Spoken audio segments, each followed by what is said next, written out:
So this here is the Pilot Kakuno. It's a pretty affordable fountain pen. It cost me like $20 or something in Australian, so I don't know how many cents that would be in any other currency. Anyway, it says simply the best choice for your first fountain pen. Look at all these features it has. It's got apparently an excellent shaped grip, perfect for beginners. Now, if something is perfect for beginners, why wouldn't it be also good for someone who is a bit more experienced? Yes, it's your good first fountain pen. Before you start buying more serious pens, you know. We designed this one with comfort in mind, because it's aimed at children. And then when you grow up, you can buy a real pen that makes you suffer and makes you miserable, of course.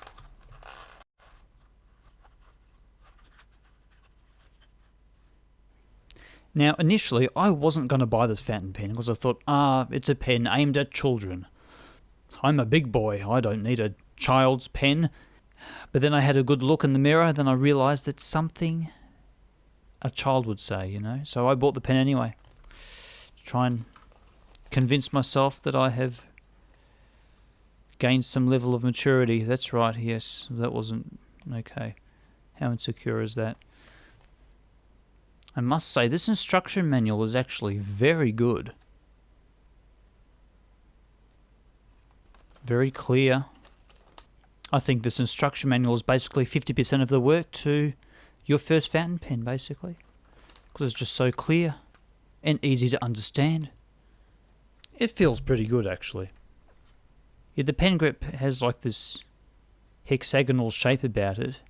And where you put your fingers, those parts of the hexagon has actually got larger sides for extra grip. So it feels quite comfortable to hold. It also comes with an ink cartridge. So just push this in here. Yeah.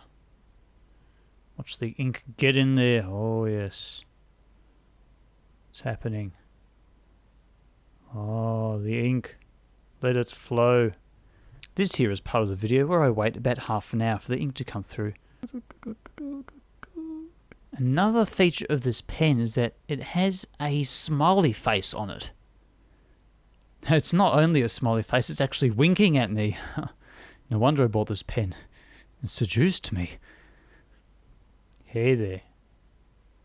Hi. So bored. It's working.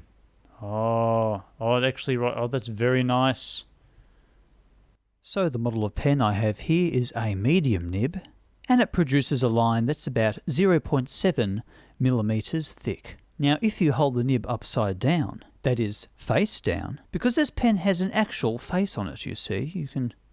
Anyway, you can produce a line about between 0.3 millimeters and 0.5 millimeters thick. It's mostly around about 0.5, I think. The only problem with doing that is that the nib feels a little bit scratchy. Only when you're holding it upside down though. It's very smooth the correct side up, but if you face down, scratchy. It's still usable.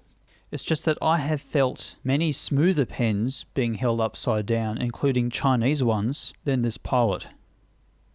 Now you can purchase a refillable ink cartridge. Pilot does make one. It's called the CON-40. Here I have put one in my Pilot desk pen. If you want to get a refillable piston converter in there, I'm afraid you're going to have to buy this $10 piston converter from Pilot. Because just like every other Pilot pen, this does not take the standard international ink cartridge. Now, unlike a lot of my pen reviews in the past where I didn't actually test the pen long term, I just used it for like a single week, and then I went off and I made the next video without doing any long-term testing. It was terrible. Anyway, I actually used this pen here for a few months, and I didn't use a piston converter ink cartridge. I just filled the disposable ink cartridge with a little plastic syringe, and I put platinum carbon ink in it, and it performed very well. I was quite happy. Ink flow seemed to be a bit hit and miss initially, but it just started flowing again like normal, and I was like, oh, I'll just do that from now on. These pens also seem to have multiple designs of the smiley faces on the nibs. There's a standard smile, and then one with a wink, and then one with a tongue sticking out. I think there's also like a family one as well with different designs of like the mummy and the daddy and the boy and the girl. Anyway, I don't think that one's very common though. Now, why would anyone buy this pen? That is the question. Because it is a pen solely marketed towards beginners, it seems. Everything on the box says, oh, beginners, perfect for your first pen. My first. It sort of has a vibe of a pen aimed at children. And I'm pretty sure if I was a child and I saw this pen on the shelf and it said, simply your best choice for your first fountain pen, I would be like, I'm probably old enough to buy another pen. I can manage a grown-up writing implement, surely. And even today, my own ego almost got in the way from me buying this pen as well. So most likely, if you put simply the best choice for your first fountain pen on the box, parents are going to buy it for their kids. That's who you're marketing it to. Now let me tell you a bit of pen history. In the year 1980, a man called Wolfgang Fabian decided to design a pen for the target age group of about 10 to 15 years old. And long story short, after much extensive research in the fields of youth psychology and ergonomics as well, a fountain pen was designed perfectly suited to be used by school children. And that pen was called the Lamy Safari. That's right, one of the most popular pens ever made was originally designed for school children. And everyone seems to take that pen very seriously, and I think the Pilot Kakuno also deserves to be taken seriously because over the past month, as I've been using it, it's been very nice. It's a very nice pen. I'm really struggling to think of anything bad to say about it. And I actually prefer the Pilot Kakuno over the Lamy Safari as well. Well, I've never actually purchased a Lamy Safari, to be honest. I have this cheap Jinhao clone which has the same dimensions and ergonomics, which has stopped me from buying a real one. Because I'm not completely happy with the ergonomics of the clone, so I see no reason to buy a more durable version of something I'm not 100% happy with.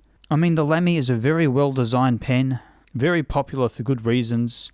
I just find that the pen grip pigeonholes the shape of my hand a little too much. It presumes a grip pattern that I don't always want to use.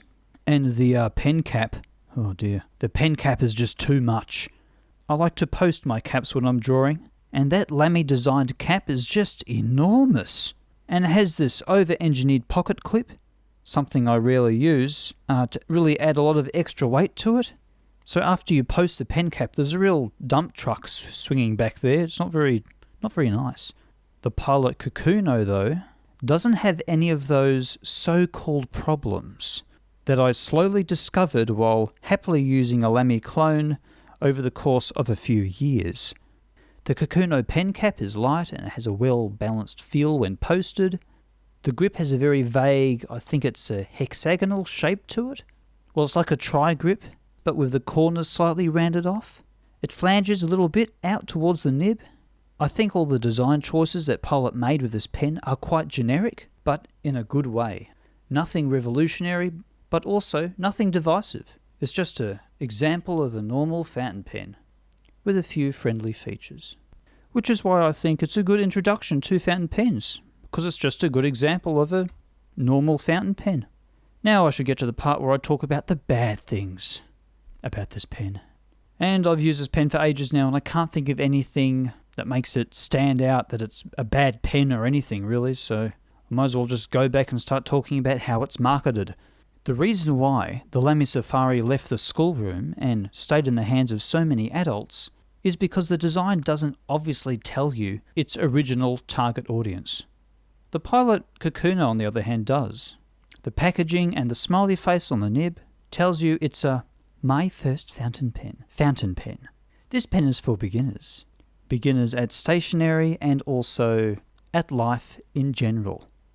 And when you market yourself like that, you probably cut yourself off a larger group of buyers, no matter how good the pen is. Because some Human adults are incredibly vain and will probably oppose anything that looks a bit too playful in some farce of maturity, and I think those people are missing out. Yes. Anyway, come to think of it, maybe Pilot did that on purpose. Maybe they were thinking to themselves, we want to make a really nice fountain pen for first-time users so they can have a fantastic introduction to the world of fountain pens to boost the sales, eventually, of our more expensive pens. But the problem is that if we design a pen that has the necessary quality and design to get someone hooked on fountain pens, they may not buy another. And then someone else piped up during the meeting and said, hey, what if we have the best of both worlds? We can make a quality product and we can get them to upgrade later by making just a little bit silly and playful. How are we going to do that? Oh, we can stick a smiley face on the nib. And then in years to come, when they end up in a professional environment, they'll just want to upgrade, won't they? Otherwise they'll get embarrassed for having a funny looking pen. That person was a genius, I think. Yes. Well done. It's a great pen, but if you already have a pen, just draw with that and get on with life. Okay, take care, goodbye.